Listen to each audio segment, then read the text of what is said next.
ರಿಟೆಕ್ ಚಾನಲ್ಗೆ ಸುಸ್ವಾಗತ.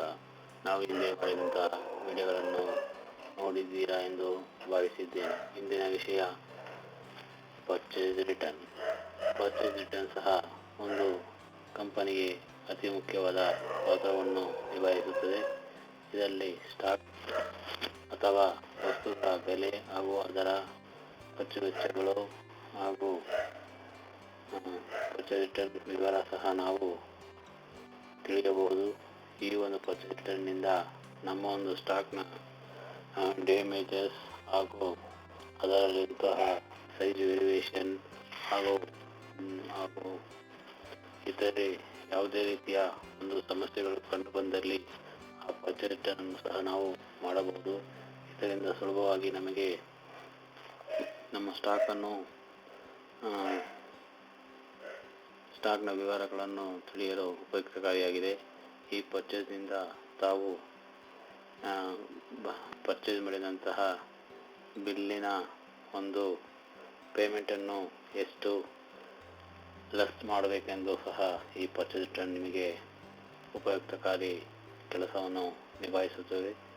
ಈ ಒಂದು ಕೆಲಸವನ್ನು ತಾವುಗಳು ಹೇಗೆ ಮಾಡೋದೆಂದೇಳಿ ನಾನು ತಿಳಿಸಿಕೊಡುತ್ತೇನೆ. ಈ ವಿಡಿಯೋ ತಮಗೆ ಅತಿ ಮುಖ್ಯವಾದ ಒಂದು ವಿಡಿಯೋ ಸಹ ಆಗಿದೆ. ಹೋಗೋಣ ನಮ್ಮ ಒಂದು ವಿಡಿಯೋದೊಳಗೆ.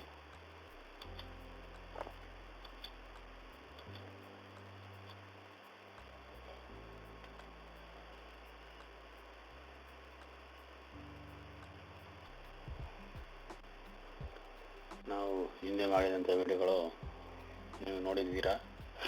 ಅದರಲ್ಲಿ ಸಹ ನಿಮಗೆ ಉಪಯುಕ್ತ ಆಗಿದೆ ಎಂದು ನಾವು ಭಾವಿಸಿದ್ದೇನೆ. ಇಂದು ನಮ್ಮ ಒಂದು ವಿಡಿಯೋದಲ್ಲಿ ಪರ್ಚೇಸ್ ರಿಟರ್ನ್ ತೋರಿಸ್ತೇನೆ ಅಂತ ಹೇಳಿದ್ದೆ. ಇವಾಗ ಅದರ ಒಂದು ವಿಷಯವನ್ನು ನೋಡೋಣ. ನಮ್ಮ ಒಂದು ಸ್ಟ್ರೇಟೆಕ್ ಫೈಲು ಒಂದು ಡೆಸ್ಕ್ಟಾಪ್ ಹಾಗೂ ಲ್ಯಾಪ್ಟಾಪ್ನಲ್ಲಿ ಸ್ಟ್ರೇಟೆಕ್ ಎಂಬ ಫೈಲು ಯಾವ ರೀತಿ ಇರುತ್ತೆ ಅಂತ ಸಹ ನಾನು ನಿಮಗೆ ತೋರಿಸ್ಕೊಟ್ಟಿದ್ದೆ. ಇವಾಗ ಅದರ ಬಗ್ಗೆ ನಾನು ನೋಡೋಣ ಹೋಗಿ. ಬನ್ನಿ ವಿಡಿಯೋದೊಳಗೆ ಹೋಗೋಣ.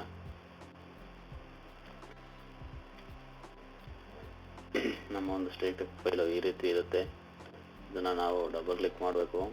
ನಾನು ನಿಮಗೆ ಹಿಂದೆ ತಿಳಿಸಿದ್ದೆ ಈ ಒಂದು ಟ್ರಯಲ್ ವರ್ಷನ್ ಯಾಕೆ ಬಳಸ್ತಾ ಇದ್ದೀನಿ ಅಂತೇಳಿ.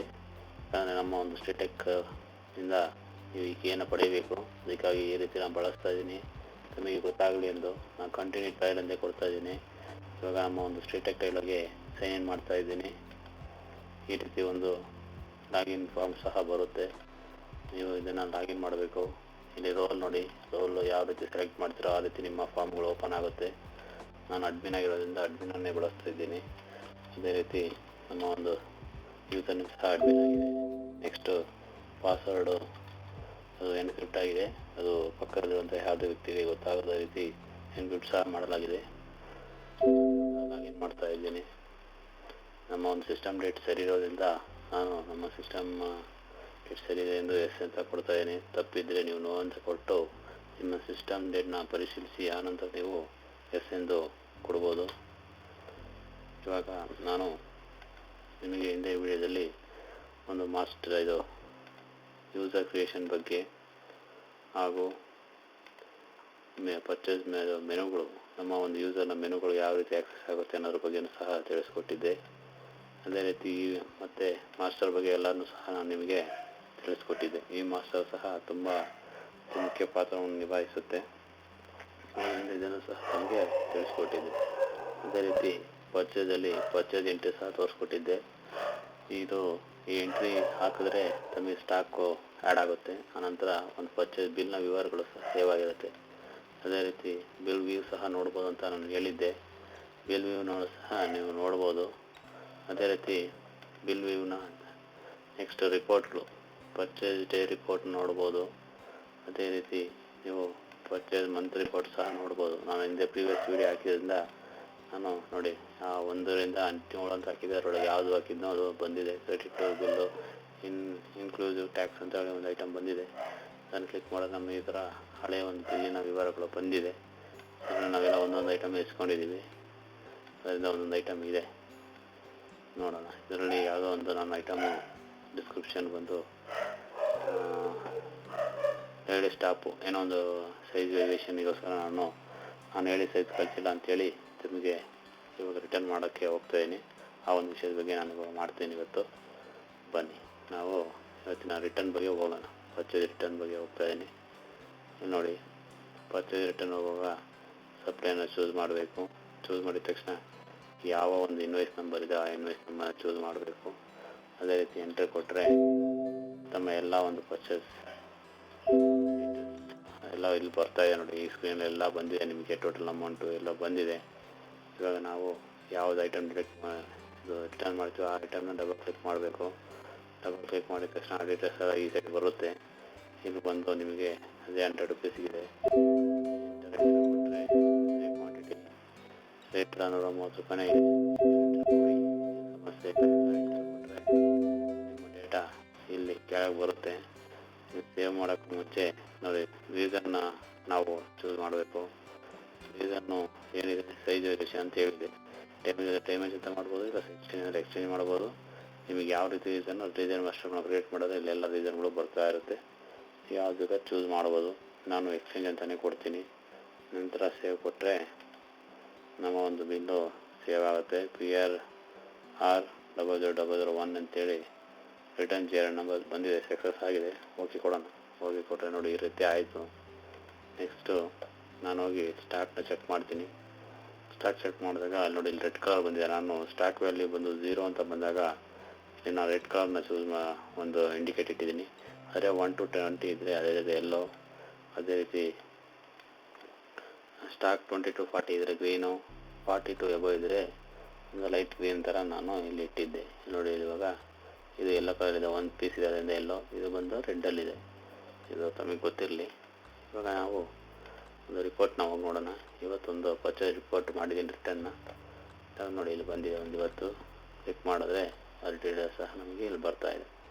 ಇಲ್ಲಿ ನೋಡಿ, ಇಲ್ಲಿ ಟ್ಯಾಕ್ಸು, ಕ್ವಾಂಟಿಟಿ ಇವೆಲ್ಲ ಸಹ ಈ ಸೈಡಲ್ಲಿ ನಿಮಗೆ ತೋರಿಸ್ತಾ ಇದೆ. ನೆಕ್ಸ್ಟು ಈ ಒಂದು JR ನಂಬರ್ ವ್ಯೂ ಸಹ ಮಾಡಿ ನೋಡ್ಬೋದು. ಏನಾಗಿದೆ, PRR00001 ಅಂತೇಳಿ JR ನಂಬರ್ ಇದೆ. ಇಲ್ಲಿ ನೋಡಿ, ಪರ್ಚೇಸ್ ವ್ಯೂ ಸಹ, ರಿಟರ್ನ್ ವ್ಯೂ ಸಹ ಇದೆ. PRR00001 ಅಂತ ಹೊಡೆದ್ರೆ ನಮ್ಮ ರಿಟರ್ನ್ ಆದಂಥ ಐಟಮ್ ಸಹ ಇಲ್ಲಿ ಬರುತ್ತೆ. ಮತ್ತು ಈ ವಿಡಿಯೋದಲ್ಲಿ ಮತ್ತೊಂದು ವಿಶೇಷತೆಯನ್ನು ಸಹ ನಾನು ತೋರಿಸ್ತೀನಿ. ಈ ಒಂದು ಪರ್ಚೇಸ್ ಎಂಟ್ರಿ ಹಾಗೂ ಈ ಪರ್ಚೇಸ್ ರಿಟರ್ನ್ ಈ ಎರಡರ ಸಹ ಕ್ಯಾಲ್ಕುಲೇಷನ್ನು ತಮಗೆ ಟ್ಯಾಲಿ ರೀತಿಯಲ್ಲಿ ನಾನು ಒಂದೊಳ್ಳೆ ಅದ್ಭುತವಾದ ವಿಷಯವನ್ನು ಮಾಡಿದ್ದೇನೆ. ಅದು ಪೇಮೆಂಟ್ ಎಂಟ್ರಿ ಸಹ ಹೇಳ್ಬೋದು. ಪೇಮೆಂಟ್ ಎಂಟ್ರಿ ಸಹ ತುಂಬ ಒಂದು ಈ ಪರ್ಚೇಸ್ನ ಅತಿ ಮುಖ್ಯ ಕಾರ್ಯವನ್ನು ನಿಭಾಯಿಸುತ್ತೆ.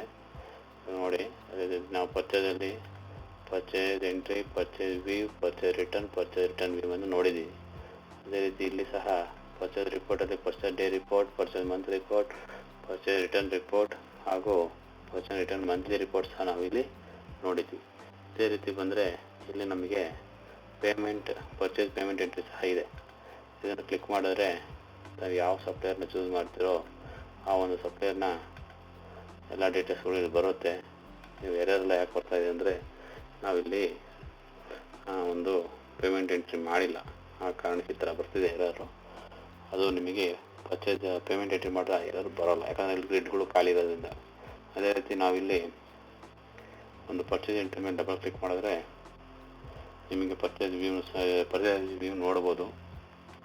ಅದೇ ರೀತಿ ರಿಟರ್ನ್ನ ಸಹ ನೀವು ಕ್ಲಿಕ್ ಮಾಡಿದ್ರೆ ರಿಟರ್ನ್ ಸಹ ನೀವು ಇಲ್ಲಿ ನೋಡ್ಬೋದು. ಯಾಕಂದರೆ ನಿಮಗೆ ಗೊತ್ತಾಗಬೇಕಲ್ಲ ಏನು ಮಾಡಿದ್ದೀನಿ, ಏನು ಯಾವ ರೀತಿ ಅಂತೇಳಿ. ಅದಕ್ಕೋಸ್ಕರ ಇಲ್ಲೂ ಸಹ ನಿಮಗೆ ಡಬಲ್ ಕ್ಲಿಕ್ ಎಷ್ಟಿದೆ ನೋಡಿದ್ದೀನಿ. ನೋಡಿ, ಪರ್ಚೇಸ್ ಆಗುವಾಗ ಡೆಬಿಟ್ ಆಗುತ್ತೆ, ರಿಟರ್ನ್ ಆದಾಗ ನಮಗೆ ಕ್ರೆಡಿಟ್ ಆಗುತ್ತೆ. ಅದೇ ರೀತಿ ಇಲ್ಲಿ ನೋಡಿ, ನಾ ಈ ಐಟಮ್ ಮೇಲೆ ಡಬಲ್ ಕ್ಲಿಕ್ ಮಾಡಿದ್ರೆ ಪರ್ಚೇಸ್ ಮೇಲೆ ನಮ್ಮ ಒಂದು ಸ್ಟಾಕ್ನ ಡೀಟೇಲ್ಸ್ ಸಹ ತೋರಿಸುತ್ತೆ ಆ ಪರ್ಚೇಸ್ ರಿಟರ್ನಲ್ಲಿ. ಅದೇ ರೀತಿ ಯಾವ ರೀತಿ ಕ್ವಾಂಟಿಟಿ, ಎಷ್ಟು ಕ್ವಾಂಟಿಟಿ ಇದೆ ಏನನ್ನು ಸಹ ಇಲ್ಲಿ ತೋರಿಸುತ್ತೆ. ನಮಗೆ ಎರಡಿದೆ, ಬಟ್ ಆದರೆ ಕರೆಂಟ್ ಸ್ಟಾಕ್ ನಮ್ಮ ಹತ್ರ ಇರೋದು ಒಂದೇ. ಯಾಕಂದರೆ ಒಂದು ರಿಟರ್ನ್ ಆಗಿರೋದ್ರಿಂದ ಒಂದು ಅಂತ ಈ ಡೀಟೇಲ್ಸ್ ಸಹ ಇದು ಬಂದಿದೆ. ಅದೇ ರೀತಿ ನೋಡಿ, ಇಲ್ಲಿ ಇನ್ನೊಂದು ವಿಶೇಷತೆ ತಂದಿದ್ದೀನಿ. ಪೇಮೆಂಟ್ ಲೆಡ್ಜರ್ ಅಂತ ಒಂದು ಆಪ್ಷನ್ ಸಹ ಕೊಟ್ಟಿದ್ದೀನಿ ಇಲ್ಲಿ. ಈ ಒಂದು ಪೇಮೆಂಟ್ ಲೆಡ್ಜರ್ ನಮ್ಮ ಒಂದು ಪರ್ಫಾರ್ಮೆನ್ಸ್ ಯಾವ ರೀತಿ ಆಗಿದೆ, ನಮ್ಮ ಒಂದು ಪರ್ಚೇಸ್ ಆಗಿದೆ, ಪರ್ಚೇಸ್ ರಿಟರ್ನ್ ಆಗಿದೆ, ಅವರಿಗೆ ಪೇಮೆಂಟ್ ಎಷ್ಟಾಗಿದೆ ಅನ್ನೋದನ್ನ ಇಲ್ಲಿ ನಿಮಗೆ ಈ ಒಂದು ಡೇಟಾದಲ್ಲಿ ಇಲ್ಲೊಂದು ಗ್ರಿಡ್ಡಲ್ಲಿ ತೋರಿಸ್ತಾ ಬರುತ್ತೆ. ಇದರಲ್ಲಿ ನೋಡಿ, ನಾನು ಡೆಬಿಟ್ ಆಗಿರೋದು 180 ರೂಪಾಯಿಗೆ, ನಮ್ದು 81 ರೂಪಾಯಿ ಕ್ರೆಡಿಟ್ ಆಯಿತು. ಅಲ್ಲಿ ನಾವು ಅವ್ರಿಗೆ ಬ್ಯಾಲೆನ್ಸ್ ಕೊಡ್ಬೇಕಾದ್ರೆ ಅದು 99 ರೂಪಾಯಿ ಅಂತ ನಮ್ಮ ಅಮೌಂಟು ಇಲ್ಲಿ ನಿಮಗೆ ತೋರಿಸ್ತಾ ಹೋಗುತ್ತೆ. ಇದು ಕಂಟಿನ್ಯೂಸ್ ಆಗಿ ಹೋಗ್ತಾನೆ ಇರುತ್ತೆ. ನಿಮ್ಮ ಒಂದು ಸ್ಟಾರ್ಟಿಂಗ್ ಆಫ್ ಇಯರಿಂದ ಪರ್ಚೇಸ್ ಆಗಿಂದ ಅವರು ಹಿಡಿದು ನಿಮ್ಮ ಎಂಡ್ ತನಕ ಇದು ನನಗೆ ಶೋ ಆಗ್ತಾನೆ ಹೋಗುತ್ತಿದ್ದು. ಆ ರೀತಿ ಮಾಡಿದ್ದೀವಿ. ಯಾಕಂದರೆ ಇದು ಎಲ್ಲ ಒಂದು ಅಕೌಂಟ್ಸಲ್ಲಿ ಈ ರೀತಿಯೇ ಬರೋದು. ನೀವು ಲಾಸ್ಟ್ ಅಕೌಂಟ್ ಇಯರ್ ಎಂಡಲ್ಲಿ ಇದನ್ನೆಲ್ಲ ಕ್ಲಿಯರ್ ಮಾಡಿಬಿಟ್ಟು ಆಮೇಲೆ ಹೊಸ ಅಕೌಂಟ್ಸ್ಗಳನ್ನ ನೀವು ಮಾಡ್ಬೋದು. ಅದಕ್ಕೆ ನಮ್ಮನ್ನೇ ಕಾಂಟ್ಯಾಕ್ಟ್ ಮಾಡಬೇಕು. ನೀವೇ ಯಾವುದೇ ರೀತಿ ಇದನ್ನು ಕ್ಲಿಯರ್ ಮಾಡೋಕ್ಕೆ ಸಾಧ್ಯತೆಗಳಿಲ್ಲ. ಅದೇ ರೀತಿ ನೋಡಿ, 99 ರೂಪಾಯಿ ಇದೆ. ನಾನು ಸುಮ್ಮನೆ ಶಾಂಪಲ್ ಹಾಕ್ತಿದ್ದೀನಿ. ಬಟ್ ಈ ರೀತಿ ಮಾಡಬೇಡಿ, ಇದು ತುಂಬ ತೊಂದರೆ ಆಗುತ್ತೆ. ಯಾಕೆ ಅಂದರೆ ಒಂದು 50 ರೂಪಾಯಿ 20 ರೂಪಾಯಿ ಚೆಕ್ ಕೊಡೋಕ್ಕಾಗಲ್ಲ. ನಾನು ಸುಮ್ಮನೆ ಒಂದು ಕ್ಲಾರಿಫಿಕೇಶನ್ ನಿಮ್ಗೆ ಗೊತ್ತಾಗಲಿ ಯಾವ ರೀತಿ ಪೇಮೆಂಟ್ ಎಂಟ್ರಿ ಆಗುತ್ತೆ ಅನ್ನೋದು ತೋರ್ಸೋಕ್ಕೋಸ್ಕರ ಈ ಥರ ಮಾಡಿದ್ದೀನಿ. ನಾನೊಂದು ವಿಜಯ ಬ್ಯಾಂಕ್ ಅಂತ ಒಂದು ಚೂಸ್ ಮಾಡಿದ್ದೀನಿ. ಇವಾಗೆಲ್ಲ ಬ್ಯಾಂಕ್ಗಳ ಹೆಸರುಗಳು ಚೇಂಜ್ ಆಗಿದೆ. ಬಟ್ ನಾನು ಮಾಡುವಾಗ ವಿಜಯ ಬ್ಯಾಂಕ್ ಇತ್ತು, ಅದರಿಂದ ಆ ಡೆಮೋ ಇಟ್ಟಿದ್ದೀನಿ. ನೀವು ತಮ್ಮ ಬ್ಯಾಂಕ್ ಡೀಟೇಲ್ಸ್ನ ಚೇಂಜ್ ಮಾಡ್ಕೋಬೋದು. ಇಲ್ಲ ಬೇಡ, SBI ಬ್ಯಾಂಕ್ ಅಂತಲೇ ಹಾಕೋಣ. SBI ಇದೆಯಲ್ಲ, ಅದರಿಂದ SBI ಅಕೌಂಟ್ ನಂಬರ್ನ ನೀವು ಹಾಕಿ. ಯಾವ ರೀತಿ ನಿಮ್ಮ ಅಕೌಂಟ್ ನಂಬರ್ ಇರುತ್ತೆ ಒಂದು ಬೈಯರ್ದು, ಆ ಬೈಯರ್ ಅಕೌಂಟ್ ನಂಬರ್ನ ನೀವು ಎಂಟ್ರಿ ಮಾಡಿ. ಆನಂತರ ಅಮೌಂಟ್ನ ಹಾಕಿ. ನಾನೊಂದು 50 ರೂಪಾಯಿ ಮಾತ್ರ ಹಾಕ್ತೀನಿ. ಯಾಕಂದರೆ ನಿಮಗೆ ಇನ್ನೊಂದು ಪೇಮೆಂಟ್ ಲೆಡ್ಜರ್ನ ವಿಶೇಷತೆ ತಿಳಿಸ್ಬೇಕಾಗಿದೆ. ಅದಕ್ಕೋಸ್ಕರ ಈ ರೀತಿ ಮಾಡ್ತಾಯಿದ್ದೀನಿ. ನೋಡೋಣ, 50 ರೂಪಾಯಿ ಅಮೌಂಟ್ ಹಾಕಿ ನಿಮ್ಮ ಒಂದು ನರೇಶನ್ ಏನಾದರೂ ಕಾರಣಗಳು, ಸಮಸ್ಯೆಗಳು, ಇಲ್ಲ ಲೇಟ್ ಪೇಮೆಂಟ್ ಏನೋ ಇದ್ರೂ ಅಲ್ಲಿ ಏನಾದರೂ ಮಾಡ್ಬೋದು. ಇಲ್ಲ ನಾನೇನೋ ಬ್ಯಾಲೆನ್ಸ್ ಕೊಡಬೇಕು ಅಂತ ರೆಫರೆನ್ಸ್ ಏನಾದರೂ ನಂಬರ್ಗಳು, ನಿಮ್ಮ ಡೈರಿ ಮೇಂಟೈನ್ ಮಾಡ್ತೀರಾ, ಈಗ ನಿಮ್ಮ ಲೆಡ್ಜರ್ ಡೈರಿ ಮೇಂಟೈನ್ ಮಾಡ್ತೀರಾ ಮ್ಯಾನ್ಯಲ್ಲು, ಅದರ ಒಂದು ಡೈರಿ ನಂಬರ್ ಸಹ ನೀವು ಇಲ್ಲಿ ಎಂಟ್ರಿ ಮಾಡ್ಬೋದು. ನಾನು ಮೊನ್ನೆ ಡೈರಿಯಲ್ಲಿ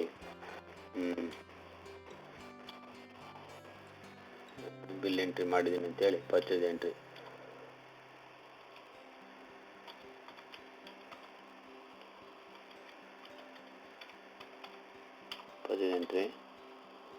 ಆಮೇಲೆ ಬ್ಯಾಲೆನ್ಸ್ 50 ರೂಪಾಯಿ 44 ರೂಪಾಯಿ ಎಂಟ್ರಿ ಮಾಡಿ ಈ ಒಂದು ಪೇಮೆಂಟ್ನ ಯಾರು ಕೊಟ್ಟಿದ್ದು ಅಂತಲೂ ಸಹ ನೀವು ಎಂಟ್ರಿ ಮಾಡೋದು. ನಾನು ಸ್ಟೇಟೆಕ್ನವರು ಕೊಟ್ಟಿದ್ದಾರೆ ಅಂತೇಳಿ ನಾನು ನಮ್ಮ ಹೆಸರೇ ಹಾಕಬೇಕು. ಬಟ್ ನಾನಿಲ್ಲಿ ಸ್ಟೇಟೆಕ್ ಅಂತ ಮೆನ್ಷನ್ ಮಾಡಿ ಇಷ್ಟು ಹಾಕಿದ ತಕ್ಷಣ ಇಲ್ಲಿ ನೋಡಿ, ಇಲ್ಲಿ ಸೇವ್ ಅಂತ ಒಂದು ಆಪ್ಷನ್ ಇದೆ. ಪೇಮೆಂಟಲ್ಲಿ ಕ್ಲಿಕ್ ಮಾಡಿ. ಕ್ಲಿಕ್ ಆಗಿದ ತಕ್ಷಣ ನೋಡಿ, ಇಲ್ಲಿ ಪೇಮೆಂಟ್ ಲೆಡ್ಜರ್ ನಿಮಗೆ ಪೇಮೆಂಟ್ ಪರ್ಚೇಸ್ ಆಗಿದೆ, ಪರ್ಚೇಸ್ ರಿಟರ್ನ್ ಆಗಿದೆ, ಅದರ ಪೇಮೆಂಟು ಸಹ ನಿಮಗೆ ಆಗಿದೆ. ನೋಡಿ, ಪರ್ಚೇಸ್ 180 ರೂಪಾಯಿ, ಕ್ರೆಡಿಟ್ ಬಂದು 81.50. ನಾವು ರಿಟರ್ನು ಮತ್ತು ಪೇಮೆಂಟ್ನು ಕ್ರೆಡಿಟ್ ಅಂತಲೇ ಭಾವಿಸಬೇಕು. ಯಾಕಂದರೆ ನಾವು ಮೈನಸ್ ಮಾಡ್ತಿರೋದು. ಅದರಿಂದ ನಾವೇನು ಮಾಡಬೇಕು, 81 ರೂಪಾಯಿ ಪ್ಲಸ್ 50 ರೂಪಾಯಿನೂ ಮೈನಸ್ ಮಾಡಬೇಕು. ಇನ್ನು ಅವ್ರಿಗೆ ಬ್ಯಾಲೆನ್ಸ್ ಕೊಡಬೇಕಾದ್ರೆ ನಾವು 49 ರೂಪಾಯಿ. ಇಲ್ಲಿ ನಾವು ನರೇಶನ್ ಅದು ತಪ್ಪ ಹಾಕ್ಬಿಡಿ, 44 ಹಾಕ್ಬಿಡಿ, ಸಾರಿ 49 ಅಂತ ಕರೆಕ್ಟಾಗಿ ಹಾಕ್ಕೊಳ್ಳಿ. ಅದಕ್ಕೆ ನಮಗೆ ಡೀಟೇಲ್ಸ್ ಎಲ್ಲ ಇಲ್ಲಿ ಬರುತ್ತೆ. ಇದನ್ನು ನೋಡ್ಕೊಬೋದು. ಇಲ್ಲೆಲ್ಲ ನಿಮಗೆ ಪೇಮೆಂಟ್ ಎಂಟ್ರಿ ಯಾವ ರೀತಿ ಆಗಿದೆ, ಎಷ್ಟನೇದಾಗಿದೆ, ಅದಕ್ಕೂ ಒಂದು ಇನ್ವೆಸ್ಟ್ ನಂಬರ್ ಎಲ್ಲ ಇಟ್ಟಿದ್ದೀವಿ ನಾವು. ಅದೆಲ್ಲ ನಿಮಗೆ ರೆಫರೆನ್ಸಿಗೆ ಬರುತ್ತೆ. ಇದೊಂದು ಒಳ್ಳೆಯ ಅದ್ಭುತ ಉಪಯೋಗ. ಇದರಿಂದ ತಾವು ತಮ್ಮ ಒಂದು ಪೇಮೆಂಟ್ ಎಂಟ್ರಿ ಸಹ ಈಸಿಯಾಗಿ ಮಾಡ್ಬೋದು. ಹಾಗೂ ಪೇಮೆಂಟ್ ಎಂಟ್ರಿನೂ ಸಹ ಎಲ್ಲಿ ಬೇಕಾದ್ರೂ ಕುತ್ಕೊಂಡು ನೀವು ಆರಾಮಾಗಿ ಚೆಕ್ ಮಾಡಿ ನೋಡ್ಕೊಬೋದು. ಇಷ್ಟೆಲ್ಲ ವಿಷಯಗಳನ್ನ ಯಾರೂ ಮಾಡಲ್ಲ, ಬಟ್ ನಾವು ನಿಮಗೋಸ್ಕರ ಮಾಡಿದ್ದೀವಿ. ಅದು ಸಹ ಒಂದೇ ಸ್ಕ್ರೀನ್ನಲ್ಲಿ ಎಲ್ಲ ವಿಷಯನೂ ಸಹ ನಾವು ತಂದಿದ್ದೀವಿ. ಸ್ಟಾಕ್ ನೋಡ್ಬೋದು, ಪರ್ಚೇಸ್ ನೋಡ್ಬೋದು, ಹಾಗೂ ಪರ್ಚೇಸ್ ರಿಟರ್ನ್ ನೋಡ್ಬೋದು, ಅದೇ ರೀತಿ ಪೇಮೆಂಟ್ ಲೆಡ್ಜರ್ ನೋಡ್ಬೋದು, ಅದೇ ರೀತಿ ಪೇಮೆಂಟು ಸಹ ಈ ಒಂದು ಸ್ಕ್ರೀನ್ನಲ್ಲಿ ನೋಡ್ಬೋದು. ನಾನು ಆಲ್ಮೋಸ್ಟ್ ಒಂದು ಪರ್ಚೇಸ್ನ ಪೂರ್ತಿ ವಿಶೇಷತೆಯನ್ನು ತಿಳಿಸಿದ್ದೇನೆ. ಇದರಲ್ಲಿ ಇನ್ನೊಂದು ವಿಶೇಷತೆಯನ್ನು ಸಹ ನಾನು ಮಾಡಿದ್ದೀನಿ. ಅದು ಮಾಡಬಹುದು, ಬಟ್ ಆದರೂ ಅದು ರಿಸ್ಕಿ. ಆ ಒಂದು ಕೆಲಸ ಮಾಡಬಾರ್ದು ನಾವು. ಆದರೂ ತಮಗೆ ಈ ಒಂದು ವಿಷಯನೂ ಸಹ ನಾನು ತಿಳಿಸ್ಕೊಡೋಕೆ ಇಚ್ಛೆ ಪಡ್ತೀನಿ. ಅದು ಉಪಯುಕ್ತ ಮತ್ತು ಈಸಿ ಸಹ. ನೀವು ಪರ್ಚೇಸ್ ಎಂಟ್ರಿ ಮಾಡೋಕ್ಕೆ ತುಂಬ ಈಸಿ ಅಂದರೆ ಈಸಿ. ಯಾಕಂದರೆ ಎಲ್ಲ ಒಂದು ಶಾಪ್ಗಳಲ್ಲಿ ಸಮಯ ಒಂದು ಸ್ವಲ್ಪ ಅಭಾವ ಕಮ್ಮಿ ಇರುತ್ತೆ. ಆ ಒಂದು ಭಯ ಹಾಗೂ ಕೆಲಸದ ಒತ್ತಡ ಜಾಸ್ತಿ ಇರೋದ್ರಿಂದ ತಾವು ಎಕ್ಸೆಲ್ ಶೀಟ್ಗಳಲ್ಲಿ ತಮ್ಮ ಡೀಟೇಲ್ಸ್ಗಳನ್ನ ಹಾಕ್ಬಿಟ್ಟು ಅದರಿಂದ ನಿಮ್ಮ ಒಂದು ಪರ್ಚೇಸ್ನ ಇಂಪೋರ್ಟ್ ಮಾಡ್ಬೋದು. ಅದೊಂದು ಸ್ಕ್ರೀನ್ ಸಹ ನಮ್ಮಲ್ಲಿ ನಾನು ತಂದಿದ್ದೀನಿ. ಬನ್ನಿ ಹೋಗೋಣ ಆ ಒಂದು ಸ್ಕ್ರೀನ್ಗೆ. ನೋಡಿ, ಇಂಪೋರ್ಟ್ ಅಂತ ಒಂದು ಆಪ್ಷನ್ ಇದೆ. ಇದರಲ್ಲಿ ಪರ್ಚೇಸ್ ಇಂಪೋರ್ಟ್ ಅಂತ ಸಹ ಒಂದು ಆಪ್ಷನ್ ಇದೆ. ಇದು ಸೇಮ್ ಏನು ಪರ್ಚೇಸ್ ಎಂಟ್ರಿ ಮಾಡಿದ್ರೆ ಅದೇ ಮೆಥಡೆ. ಬಟ್ ಇಲ್ಲಿ ಡೀಟೇಲ್ಸ್ನ ನೀವು ಮ್ಯಾನ್ಯಲಾಗೆ ಒಂದು ಎಕ್ಸೆಲ್ ಶೀಟಲ್ಲಿ ಹಾಕಿಟ್ಕೊಬೇಕು. ಅವಾಗ ನಿಮಗೆ ಉಪಯೋಗ ಆಗುತ್ತೆ. ನಾನು ಇಲ್ಲಿ ಬಂದು ಸಪ್ಲೈಯರ್ನ ಚೂಸ್ ಮಾಡ್ತೀನಿ. ಅದೇ ರೀತಿ ಇಲ್ಲಿ ಬಂದು ಸಪ್ಲೈಯರ್ನ ಚೂಸ್ ಆಯಿತು. ಮತ್ತು ಇನ್ವಾಯ್ಸ್ ನಂಬರ್ 2, ಡೇಟ್ ಏನಿದೆ ಡೇಟು, ನಂಬರು, ಅದು ಏಜೆನ್ಸಿ, ಅದೇ ಥರ ಇಲ್ಲೂ ಸಹ ಏಜೆನ್ಸಿ ಇನ್ವಾಯ್ಸ್ ನಂಬರು, ಟ್ರಾನ್ಸ್ಪೋರ್ಟು, ಆಮೇಲೆ transport number, amount, next GST, CGST, ಆಮೇಲೆ ಬಿಲ್ ಕ್ವಾಂಟಿಟಿ 2, ಅಲ್ಲಿ 4 ಏನೋ ಇದೆ ನನ್ನ ಒಂದು ಎಕ್ಸೆಲ್ ಫೈಲಲ್ಲಿ 4, ಅದರ ಅಮೌಂಟ್ ಒಂದು 400 ರೂಪಾಯಿ ಇದೆ. ಅಮೌಂಟ್ ಡಿಸ್ಕೌಂಟ್ ಏನಿಲ್ಲ, ಏನಿಲ್ಲ. ಇಲ್ಲೇ ಸಹ ನೀವು ಇದರ ಸೈಜನ್ನು ಚೂಸ್ ಮಾಡ್ಕೊಬೋದು. ಸೈಜ್ ಅಂತ ಹಾಕ್ತೀನಿ. ಇದ್ರ ಬಗ್ಗೆ ಸೈಜ್ ಬಗ್ಗೆ ನಿಮಗೆ ಇನ್ನೊಂದು ವೀಡಿಯೋ ಸಹ ಮಾಡಿ ತೋರಿಸ್ತೀನಿ. ಅದು ಸೂಪರ್ ಆಗಿದೆ. ಮಾರ್ಕಪ್ ಇದ್ದರೆ ಮಾರ್ಕಪ್ ಸಹ ಹಾಕ್ಕೊಳ್ಳಿ. ಹಾಕ್ಕೊಂಡು ಈ ಶೀಟ್ನೊಳಗೆ ಹೋಗೋಣ. ಇಲ್ಲಿ ಬಂದಿದೆ ಶೀಟ್ ಹತ್ರ. ನಾನು ಒಂದು ಶೀಟ್ನ ನಮ್ಮ ಒಂದು ಫೈಲಲ್ಲಿ ಇಟ್ಟಿದ್ದೀನಿ.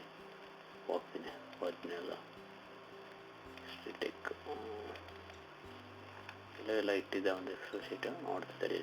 ಇದೆ ಒಟ್ಟು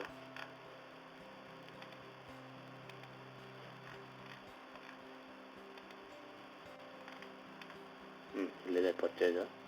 ಇದನ್ನು ಚೂಸ್ ಮಾಡೋಣ. ಆದಮೇಲೆ ನೀವು ಇಂಪೋರ್ಟ್ ಮುಂಚೆ ಪ್ಲೀಸ್ ರಿಕ್ವೈರ್ಡ್ ಅಂತ ಇದು ನೀವು ಇಂಪೋರ್ಟು ಎಲ್ಲ ಐಟಮ್ ಮಾಡೋದ್ರಿಂದ ಒಂದು ಯಾವ್ದಾದ್ರು ನಾರ್ಮಲ್ ಐಟಮ್ನ ಒಂದು ಇಟ್ಕೊಂಬಿಡಿ. ಯಾವುದೋ ಒಂದು ಕಾಮನ್ ಆಗಿ ಒಂದು ಐಟಮ್, ಪ್ಯಾಂಟ್ ಅಂದರೆ ಪ್ಯಾಂಟು ಆ ಥರ ಏನೋ ಇಟ್ಕೊಳ್ಳಿ. ಇಲ್ಲ ಇಂಪೋರ್ಟ್ಗೆ ಆಲ್ಮೋಸ್ಟ್ ಇಮೇಜ್ಗಳು ಉಪಯುಕ್ತ ಇರೋಲ್ಲ, ಬಟ್ ಆದರೂ ನೀವು ಯೂಸ್ ಮಾಡಬೇಕಾಗುತ್ತೆ. ನೋಡಿ, ಇಲ್ಲಿ ಶೀಟ್ ನಂಬರ್ ಸಹ ನೀವು ಹಾಕ್ಬೋದು. ಯಾವ ಶೀಟಲ್ಲಿ ಏನೇನು ಇಟ್ಟಿದ್ದೀರ ಅನ್ನೋದನ್ನ ಶೀಟ್ ನಂಬರ್ ಸಹ ಇಲ್ಲಿ ನಾನು ನಿಮಗೆ ಕೊಟ್ಟಿದ್ದೀನಿ. ಮತ್ತು ಇಲ್ಲಿ 50ನ ಲಿಮಿಟಾಗಿ 50 ಇಟ್ಟಿದ್ದೀನಿ. 50 ಗಂಟ ನೀವು ಎಂಟ್ರಿ ಮಾಡ್ಬೋದು ಅಂತ. ಐಟಮ್ ಕೂಡ 50 ಹಾಕಿ ಸಾಕು, ಜಾಸ್ತಿ ಅದ್ರ ಮೇಲೆ ಹಾಕಕ್ಕೆ ಹೋಗ್ಬೇಡಿ. ಎಷ್ಟು ನಿಮಗೆ ಉಪಯುಕ್ತ. ಇಲ್ಲಿ ಇಂಪೋರ್ಟ್ ಕೊಟ್ಟಾಗ ನಿಮ್ಮ ಒಂದು ಇಂಪೋರ್ಟ್ ಆಗುತ್ತೆ. ಇದರಲ್ಲಿ ಏನೋ sheet number 1 is not A valid name, make sure that it is ಸಮಸ್ಯೆ ಇದೆ ಕ್ಯಾರೆಕ್ಟ್ರಲ್ಲಿ. ಅದರಿಂದ ನಾವೇನು ಮಾಡೋಣ, ಬೇರೆ ಒಂದು ಇಟ್ಟಿದ್ದೆ ಫೈಲು, ಅದು ನೋಡ್ತೀರಿ. ಆಯಿತು, 1 ಬಂತು ನೋಡಿ. ಆ ಶೀಟಲ್ಲಿ ಏನೋ ಪ್ರಾಬ್ಲಮ್ ಇತ್ತು, ಅದಕ್ಕೆ ಬರಲಿಲ್ಲ. ಅದು ಇಂಪೋರ್ಟ್ ಶೀಟು ಈ ರೀತಿ ಬರುತ್ತೆ. ಬಂದಿದ ತಕ್ಷಣ ಇಲ್ಲೂ ಅಷ್ಟೇ ನಿಮ್ಮ ಒಂದು ನರೇಶ್ ರಿಮಾರ್ಕ್ಸ್ ಏನಿದೆ, ರಿಮಾರ್ಕ್ಸ್ ಅಂತ ಏನಾಗಿದ್ದರೆ ಅದು ಇಲ್ಲ ಎಂಟ್ರಿ ಮಾಡಿದ್ರೆ ಯಾರೋ ಅವ್ರ ಹೆಸರನ್ನು ಹಾಕ್ಬಿಟ್ಟು ಶ್ರೀ ಅಂತ ಹಾಕಿ ನೀವು ಸೇವ್ ಕೊಟ್ಟರೆ ಸೇವ್ ಆಗುತ್ತೆ. ಇಲ್ಲ ನೋಡಿ, ಎಲ್ಲ total quantity 2, total bill quantity 4 amount ಇವೆಲ್ಲ ಸೇಮ್ ಇರೋದ್ರಿಂದ ಇದು ಕರೆಕ್ಟಾಗಿ ಸೇವ್ ಆಗುತ್ತೆ. ಸೇವ್ ಕೊಡೋಣ. ಸೇವ್ ಪರ್ಚೇಸ್ PUG 0002 ಅಂತೇಳಿ ಇದು ಸಹ ಆಯಿತು. ಇದು ಸಹ ಅದ್ಭುತ ಒಂದು ಉಪಯೋಗ. ಇದು ನಿಮಗೆ ತುಂಬ ಉಪಯುಕ್ತ ಆಗುತ್ತೆ. ಇದರಿಂದ ನೀವು ಆರಾಮಾಗಿ ತಮ್ಮ ಒಂದು ಪರ್ಚೇಸ್ ಹಾಕೋಕ್ಕೆ ಈಸಿ ಮೆಥಡ್ ಸಹ ಇದೆ. ಅದೇ ರೀತಿ ಇಲ್ಲಿ ಸ್ಟಾಕ್ ಅಪ್ಡೇಟ್ ಸಹ ಇದೆ. ನಿಮ್ಗೆ ಏನಾದ್ರು ಸ್ಟಾಕಲ್ಲಿ ವೇರಿಯೇಷನ್ನು, ಇಲ್ಲ ನೀವು ಒಂದು ಇಯರ್ ಎಂಡಲ್ಲಿ ಸ್ಟಾಕ್ಗಳನ್ನ ಏನಾದ್ರು ಮಾಡ್ತೀನಿ ಅಂದಾಗ ಸ್ಟಾಕ್ಗಳನ್ನ ಇಲ್ಲಿ ಅಪ್ಡೇಟ್ ಮಾಡೋಕ್ಕೂ ಸಹ ಒಳ್ಳೆ ಎಕ್ಸೆಲ್ ಶೀಟಿಂದನೂ ಮಾಡ್ಬೋದು, ಇಲ್ಲ ಮ್ಯಾನ್ಯುವಲ್ ಸಹ ಮಾಡ್ಬೋದು. ಅಡ್ಜಸ್ಟ್ಮೆಂಟ್ ಅವೆಲ್ಲ ಸಹ ಈ ಸ್ಟಾಕ್ ಒಂದು ರಿಪೋರ್ಟಿಂದ ಮಾಡ್ಬೋದು. ನೋಡಿ, ಇವತ್ತು ಮತ್ತು ಹಳೆ ವಿಡಿಯೋದಲ್ಲಿ ಪರ್ಚೇಸ್ನ ಒಂದು ಟೋಟಲ್ ಡೀಟೇಲ್ಸ್ನ ಕೊಟ್ಟಿದ್ದೀನಿ. ಸಿಂಪಲ್ಲಾಗೆ ಮುಗಿಸ್ತೀನಿ. ನಿಮಗೆ ಅದರ ಮೇಲೆ ನೀವು ನನ್ನ ಏನೇ ಸಮಸ್ಯೆ ಏನಾದರೂ ನಿಮಗೆ ಉಪಯುಕ್ತ ಬೇರೆ ಏನಾದರೂ ಇದ್ದರೆ ನಮ್ಮ ಒಂದು ಸ್ಟೇಟೆಕ್ನ ಕಾಂಟ್ಯಾಕ್ಟ್ ಮಾಡ್ಬೋದು. ತುಂಬ ಧನ್ಯವಾದಗಳು ನಮ್ಮ ಒಂದು ಈ ವಿಡಿಯೋ ನೋಡೋದಕ್ಕೆ.